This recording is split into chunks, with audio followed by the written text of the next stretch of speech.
I'm Katie Grady, and this is The Last Unicorn by Peter S. Beagle, Chapter 10. "What can I do for you?" Prince Lear asked. "Nothing very much just now," Molly Grew said. "The water was all I needed, unless you want to peel the potatoes, which would be all right with me." "No, I didn't mean that. Yes, I will if you want me to, but I was talking to her. When I talk to her, that's what I keep asking." "Sit down and peel me a few potatoes," Molly said. "It'll give you something to do with your hands." They were in the scullery, a dank little room smelling strongly of rotting turnips and fermenting beets. A dozen earthenware dishes were piled in one corner, and a very small fire was shivering under a tripod, trying to boil a large pot of gray water. Molly sat at a rude table which was covered with potatoes, leeks, onions, peppers, carrots, and other vegetables, most of them limp and spotty. Prince Lear stood before her, rocking slowly along his feet and twisting his big soft fingers together. "I killed another dragon this morning," he said presently. "That's nice," Molly answered. "That's fine. How many does that make now?" "5. This one was smaller than the others, but it really gave me more trouble. I couldn't get near it on foot, so I had to go in with the lance, and my horse got pretty badly burned." It was funny about the horse. Molly interrupted him. "Sit down, Your Highness, and stop doing that. I start to twitch all over just watching you." Prince Lear sat down opposite her. He drew a dagger from his belt and moodily began peeling potatoes.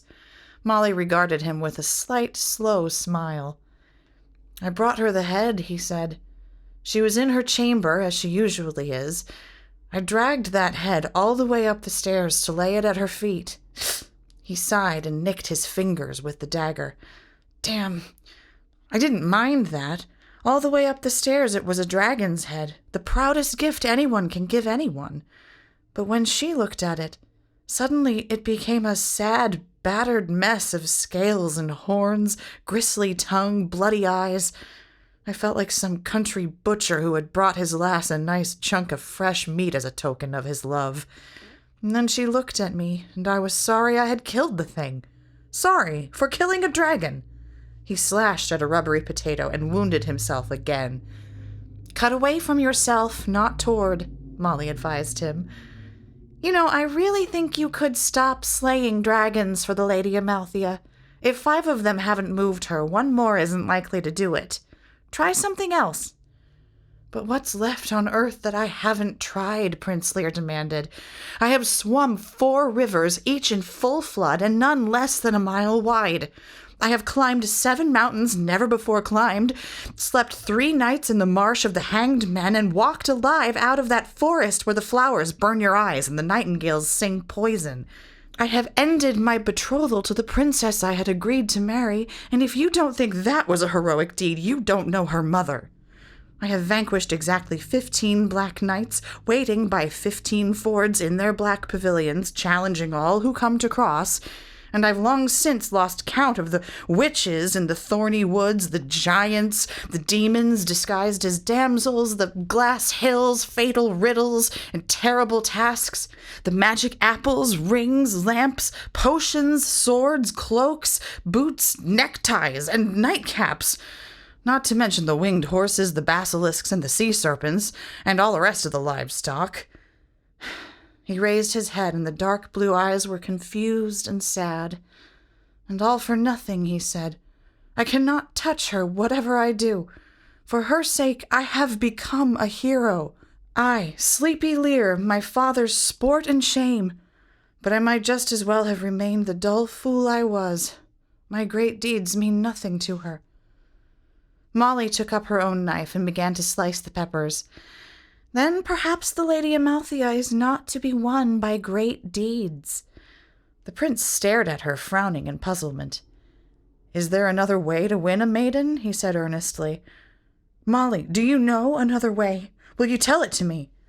He leaned across the table to seize her hand. "I like being brave well enough, but I will be a lazy coward again if you think that would be better. The sight of her makes me want to do battle with all evil and ugliness, but it also makes me want to sit still and be unhappy. What should I do, Molly?" I don't know, she said, suddenly embarrassed. Kindness, courtesy, good works, that sort of thing. A good sense of humor. A small copper and ashes cat with a crooked ear jumped into her lap, purring thunderously and leaning against her hand. Hoping to change the subject, she asked, "What about your horse? What was funny?" But Prince Lear was staring at the little cat with the crooked ear. "Where did he come from? Is he yours?" "No," Molly said. "I just feed him and hold him sometimes." She stroked the cat's thin throat and it closed its eyes. "I thought he lived here." The prince shook his head. "My father hates cats. He says that there is no such thing as a cat. It is just a shape that all manner of imps, hobs, and devilkins like to put on to gain easy entrance into the homes of men. He would kill it if he knew you had it here." "What about the horse?" Molly asked. Prince Lear's face grew glum again. "That was strange. When she took no delight in the gift itself, I thought she might be interested to hear how it was won. So I told her about the view and the charge, about the hissing and the naked wings and the way dragons smell, especially on a rainy morning, and the way the black blood jumped at the point of my lance. But she heard none of it, not a word, until I spoke of the rush of fire that nearly burned my poor horse's legs from under him. Then she came back from wherever she goes when I talk to her, and she said that she must go and see my horse. So I led her to the stable where the poor brute stood crying with the pain, and she put her hand on him, on his legs, and he stopped moaning. It's a terrible sound they make when they're really hurt. When they stop, it's like a song." Prince's dagger lay glittering among the potatoes. Outside, great gusts of rain growled round and round the castle walls, but those in the scullery could only hear it, for there was not a single window in the cold room, nor was there any light except for the meager glow of the cooking fire. It made the cat dozing in Molly's lap look like a heap of autumn leaves. "And what happened then?" she asked. "When the Lady Amalthea touched your horse?" "Nothing happened. Nothing at all." Prince Lear suddenly seemed to become angry. He slammed his hand down on the table, and leeks and lentils leaped in all directions. "Did you expect something to happen? She did. Did you expect the beast's burns to heal on the instant, the crackling skin to knit, the black flesh to be whole again? She did. By my hope of her, I swear it. And when his legs didn't grow well under her hand, then she ran away. I don't know where she is now." His voice softened as he spoke, and the hand on the table curled sadly on its side. He rose and went to look into the pot over the fire. "It's boiling," he said, "if you want to put the vegetables in." She wept when my horse's legs did not heal. I heard her weeping, and yet there were no tears in her eyes when she ran away. Everything else was there, but no tears. Molly put the cat gently on the floor and began gathering the venerable vegetables for the pot. Prince Lear watched her as she moved back and forth around the table and across the dewy floor. She was singing, "If I danced with my feet as I dance in my dreaming, as graceful and gleaming as death in disguise, oh, that would be sweet. But then would I hunger to be 10 years younger, or wedded or wise." The prince said, "Who is she, Molly? What kind of woman is it who believes, who knows, for I saw her face, that she can cure wounds with a touch, and who weeps without tears?" Molly went on about her work, still humming to herself. "Any woman can weep without tears," she answered over her shoulder, "and most can heal with their hands. It depends on the wound. She is a woman, your highness, and that's riddle enough." But the prince stood up to bar her way, and she stopped, her apron full of herbs and her hair trailing into her eyes. Prince Lear's face bent toward her, older by 5 dragons, but handsome and silly still. He said, "You sing. My father sets you to the weariest work there is to do, and still you sing. There has never been singing in this castle, or cats, or the smell of good cooking. It is the Lady Amalthea who causes this, as she causes me to ride out in the morning seeking danger." "I was always a fair cook," Molly said mildly, "living in the greenwood with Cully and his men for 17 years. Prince Lear continued as though she had not spoken. "I want to serve her as you do, to help her find whatever she has come here to find. I wish to be whatever she has most need of. Tell her so. Will you tell her so?" Even as he spoke, a soundless step sounded in his eyes, and the sigh of a satin gown troubled his face. The Lady Amalthea stood in the doorway. A season in King Haggard's chill domain had not dimmed or darkened her. Rather, the winter had sharpened her beauty until it invaded the beholder like a barbed arrow that could not be withdrawn. Her white hair was caught up with a blue ribbon, and her gown was lilac. It did not fit her well. Molly Grew was an indifferent seamstress, and satin made her nervous. But the Lady Amalthea seemed more lovely for the poor work, for the cold stones and the smell of turnips. There was rain in her hair. Prince Lear bowed to her, a quick, crooked bow, as though someone had hit him in the stomach. "My lady," he mumbled, "you really should cover your head when you go out, this weather." The Lady Amalthea sat down at the table, and the little autumn-colored cat immediately sprang up before her, purring swiftly and very softly. She put out her hand, but the cat slid away, still purring.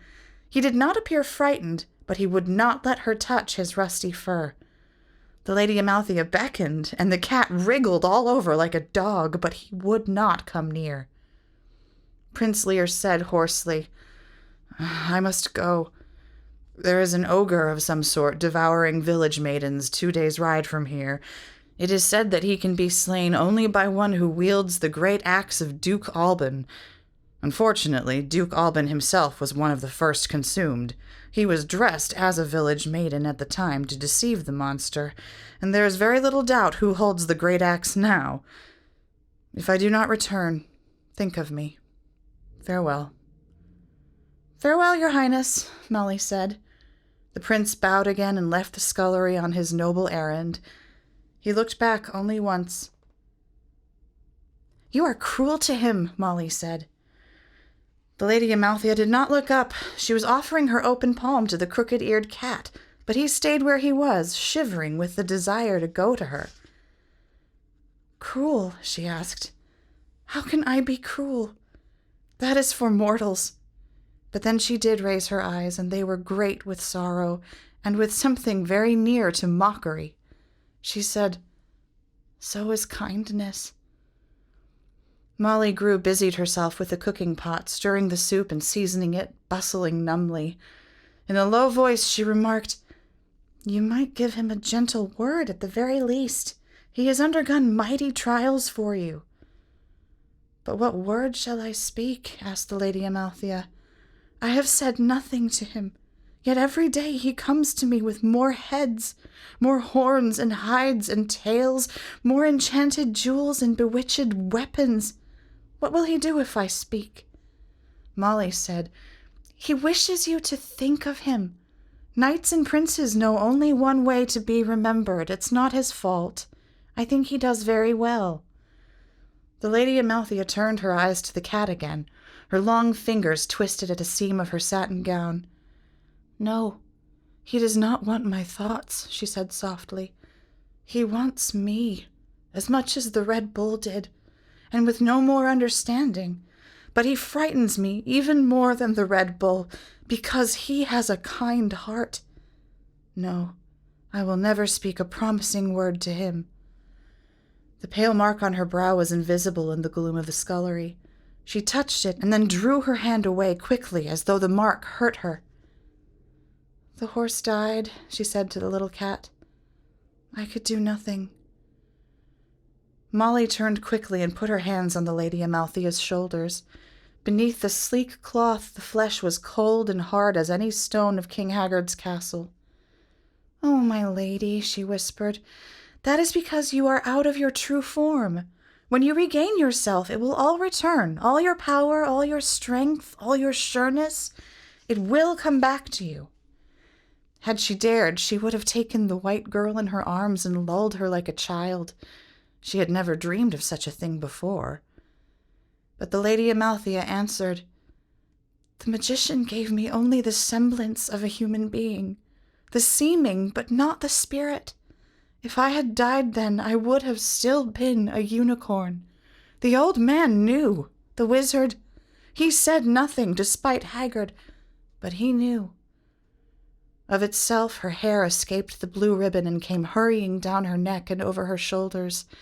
The cat was all but won by this eagerness. He lifted a paw to play with it, but then he drew back once more and sat on his haunches, tail curled around his front feet, queer head to the side. His eyes were green, speckled with gold. "But that was long ago," the girl said. "Now I am two, myself and this other that you call my lady. For she is here as truly as I am now, though once she was only a veil over me. She walks in the castle, she sleeps, she dresses herself, she takes her meals, and she thinks her own thoughts. If she has no power to heal or to quiet, still she has another magic. Men speak to her, saying, 'Lady Amalthea,' and she answers them, or she does not answer. The king is always watching her out of his pale eyes, wondering what she is, and the king's son wounds himself with loving her and wonders who she is. And every day she searches the sea and the sky, the castle and the courtyard, the keep and the king's face for something she cannot always remember.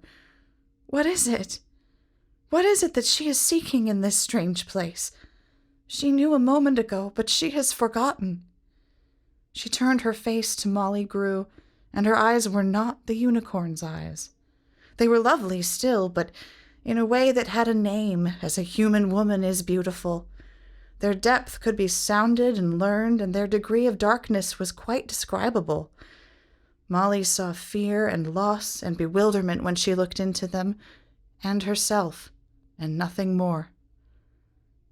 "Unicorns," she said. "The Red Bull has driven them all away, all but you. You are the last unicorn.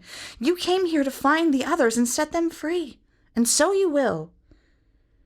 Slowly, the deep, secret sea returned to the Lady Amalthea's eyes, filling them until they were as old and dark and unknowable and indescribable as the sea. Molly watched it happen and was afraid, but she gripped the bowed shoulders even more tightly, as though her hands could draw despair like a lightning rod.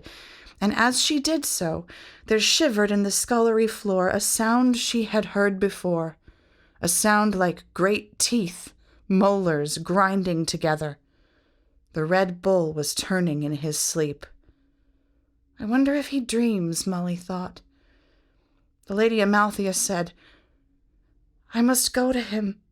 There is no other way, and no time to spare.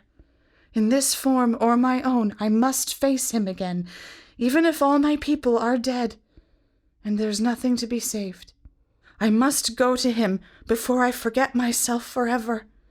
But I do not know the way, and I am lonely." The little cat switched his tail and made an odd sound that was neither a meow nor a purr.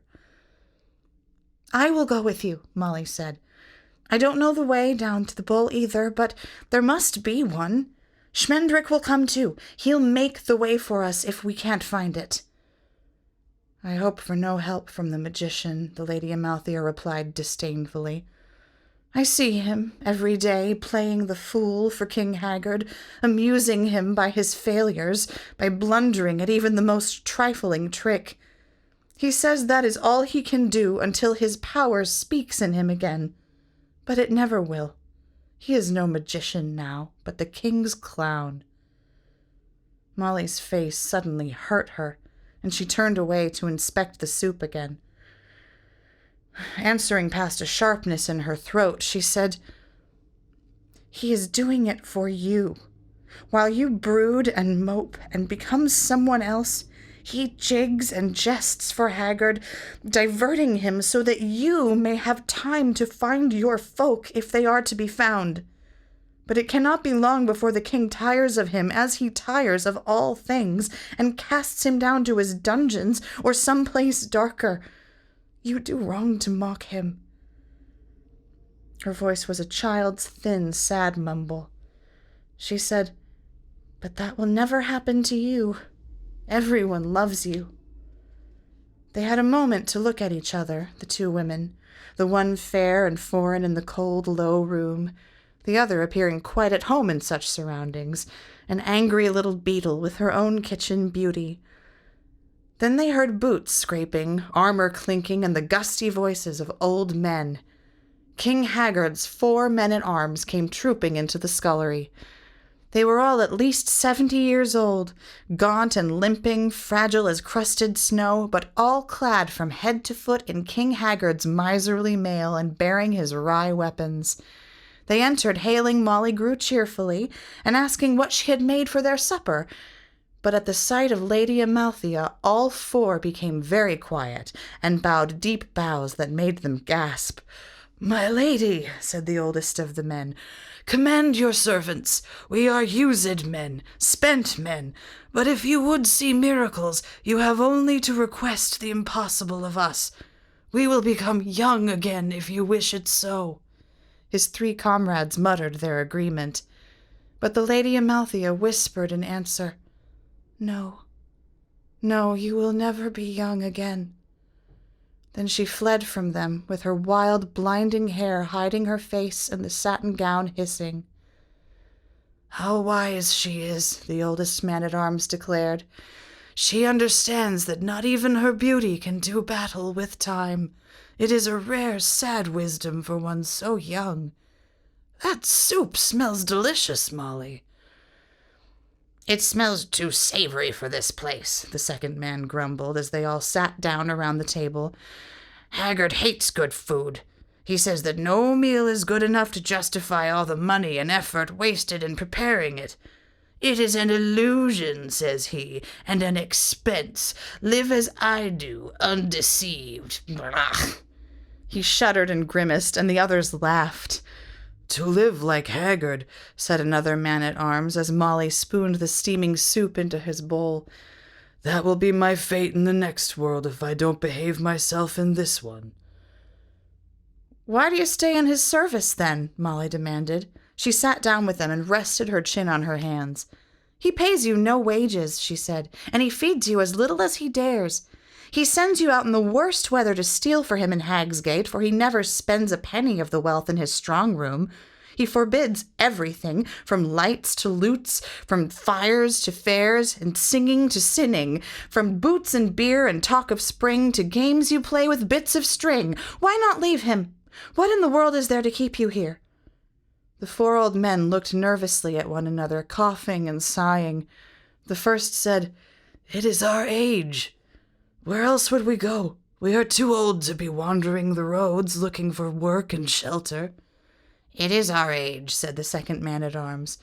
"When you are old, anything that does not disturb you is a comfort.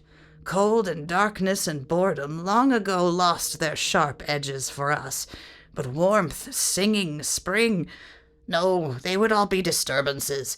There are worse things than living like Haggard." The third man said, "Haggard is older than we are. In time, Prince Lear will be king in this country, and I will not leave the world until I have seen that day. I have always been fond of the boy, since he was small." Molly found that she was not hungry. She looked around at the faces of the old men and listened to the sounds their seamy lips and shrunken throats made as they drank her soup, and she was suddenly glad that King Haggard always had his meals alone. Molly inevitably came to care for anyone she fed. Cautiously, she asked them, "Have you ever heard a tale that Prince Lear is not Haggard's adopted nephew at all?" The men-at-arms showed no surprise at the question. "Aye," the eldest replied, "we know that story. It may well be true, for the prince certainly bears no family resemblance to the king. But what of it? Better a stolen stranger ruled the land than a true son of King Haggard." But if the prince was stolen from Hagsgate, Molly cried, then he is the man who will make the curse on this castle come true. And she repeated the rhyme that the man Drin had recited at the inn at Hagsgate. Yet none but one of Hagsgate town may bring the castle swirling down. But the old men shook their heads, grinning with teeth as rusty as their casques and corslets. Not Prince Lear, the third man said. The prince may slay 1,000 dragons, but he will level no castles, overthrow no kings. It is not in his nature. He is a dutiful son who seeks, alas, only to be worthy of the man he calls his father. Not Prince Lear. The rhyme must speak of some other. And even if Prince Lear were the one, the second man added, even if the curse had marked him for its messenger, still he would fail, for between King Haggard and any doom stands the Red Bull. A silence sprang into the room and stood there, darkening all faces with its savage shadow and chilling the good hot soup with its breath. The little autumn cat stopped purring on Molly's lap, and the thin cooking fire cowered down. The cold scullery walls seemed to draw closer together. The fourth man-at-arms, who had not spoken before, called across the dark to Molly Grew. There is the true reason that we stay in Haggard's employ. He does not wish us to leave, and what King Haggard wishes or does not wish is the only concern of the Red Bull. We are Haggard's minions, but we are the Red Bull's prisoners. Molly's hand was steady as she stroked the cat, but her voice was pinched and dry when she spoke. What is the Red Bull to King Haggard? It was the oldest man-at-arms who answered. We do not know. The bull has always been here. It serves King Haggard as his army and his bulwark. It is his strength and the source of his strength, and it must be his one companion as well, for I am sure he descends to its lair sometimes, down some secret stair. But whether it obeys Haggard from choice or compulsion, and whether the bull or the king is the master, that we have never known. The fourth man, who was the youngest, leaned toward Molly Grew, his pink, wet eyes suddenly eager. He said, The Red Bull is a demon, and its reckoning for attending Haggard will one day be Haggard himself. Another man interrupted him, insisting that the clearest evidence showed that the bull was King Haggard's enchanted slave, and would be until it broke the bewitchment that held it and destroyed its former lord. They began to shout and spill their soup. But Molly asked, not loudly, but in a way that made them all be still, Do you know what a unicorn is? Have you ever seen one? Of everything alive in the little room, only the cat and the silence seemed to look back at her with any understanding. The four men blinked and belched and rubbed their eyes. Deep, restless, the sleeping bull stirred again. The meal being over, the men-at-arms saluted Molly Grew and left the scullery, 2 for their beds, 2 to take up their night's vigil in the rain. The oldest of the men waited until the others were gone before he said quietly to Molly, Be careful of the Lady Amalthea. When she first came here, her beauty was such that even this accursed castle became beautiful too, like the moon, which is only a shining stone. But she has been here too long. Now she is as beautiful as ever, but the rooms and the roofs that contain her are somehow meaner for her presence. He gave a long sigh, which frayed into a whine. I am familiar with that kind of beauty, he said, but I have never seen that other sort before. Be careful of her. She should go away from here. Alone, Molly put her face in the little cat's random fur. The cooking fire fluttered low, but she did not get up to feed it. Small, swift creatures scuttled across the room, making a sound like King Haggard's voice, and the rain rumbled against the castle walls, sounding like the Red Bull. Then, as though in answer, she heard the bull. His bellow shattered the stones under her feet, and she clutched desperately at the table to keep herself and the cat from plunging down to him. She cried out. The cat said, He is going out. He goes out every sundown to hunt for the strange white beast that escaped him. You know that perfectly well. Don't be stupid." The hungering roar came again, farther away. Molly caught her breath and stared at the little cat. She was not as amazed as another might have been. These days, she was harder to surprise than most women. "Could you always talk?" she asked the cat. "Or was it the sight of the Lady Amalthea that gave you speech?" The cat licked a front law reflectively. "It was the sight of her that made me feel like talking," he said at length, "and let us leave it at that. So, that is a unicorn. She is very beautiful." "How do you know she is a unicorn?" Molly demanded. "And why were you afraid to let her touch you? I saw you. You were afraid of her." "I doubt that I will feel like talking for very long," the cat replied without rancor. "I would not waste time in foolishness if I were you. As to your first question, no cat out of its first fur can ever be deceived by appearances, unlike human beings who enjoy them. As for your second question—" Here he faltered and suddenly became very interested in washing, nor would he speak until he had licked himself fluffy and then licked himself smooth again. Even then, he would not look at Molly, but examined his claws. "If she had touched me," he said very softly, "I would have been hers and not my own, not ever again. I wanted her to touch me, but I could not let her. No cat will. We let human beings caress us because it is pleasant enough and it calms them, but not her. The price is more than a cat can pay." Molly picked him up then, and he purred into her neck for such a long while that she began to fear that his moment of speech had passed. But presently he said, "You have very little time. Soon she will no longer remember who she is or why she came to this place, and the Red Bull will no longer roar in the night for her. It may be that she will marry the good prince who loves her." The cat pushed his head hard into Molly's suddenly still hand. "Do that," he commanded. "The prince is very brave to love a unicorn. A cat can appreciate valiant absurdity." "No," Molly Grew said. "No, that cannot be. She is the last." "Well, then, she must do what she came to do," the cat replied. "She must take the king's way down to the bull." Molly held him so fiercely that he gave a mouse-like squeak of protest. "Do you know the way?" she asked, as eagerly as Prince Lear had demanded of her. "Tell me the way. Tell me where we must go." She put the cat down on the table and took her hands off him. The cat made no answer for a long time, but his eyes grew brighter and brighter, gold shivering down to cover the green. His crooked ear twitched and the black tip of his tail, and nothing more. "When the wine drinks itself," he said.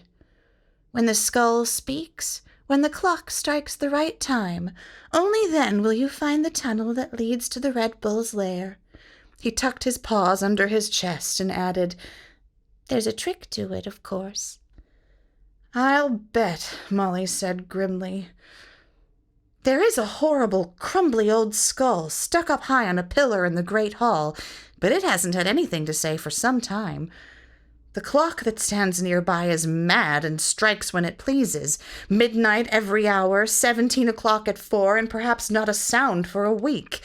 And the wine— Oh, Cat, wouldn't it be simpler just to show me the tunnel? You know where it is, don't you?" "Of course I know," answered the cat with a glinting, curling yawn. "Of course, it would be simpler for me to show you. Save a lot of time and trouble." His voice was becoming a sleepy drawl, and Molly realized that, like King Haggard himself, he was losing interest. Quickly, she asked him, "Tell me one thing, then. What became of the unicorns? Where are they?" The cat yawned again. "Oh, near and far, far and near," he murmured. "They are within sight of your lady's eyes, but almost out of reach of her memory. They are coming closer, and they are going away." He closed his eyes. Molly's breath came like rope fretting against her harsh throat. "Damn you! Why won't you help me?" she cried. "Why must you always speak in riddles?" One eye opened slowly, green and gold as sunlight in the woods. The cat said, "I am what I am. I would tell you what you want to know if I could, for you have been kind to me, but I am a cat, and no cat anywhere gave anyone a straight answer." His last few words drowsed away into a deep, regular purr, and he was asleep with one eye partly open. Molly held him on her lap and stroked him, and he purred in his sleep, but he did not speak again.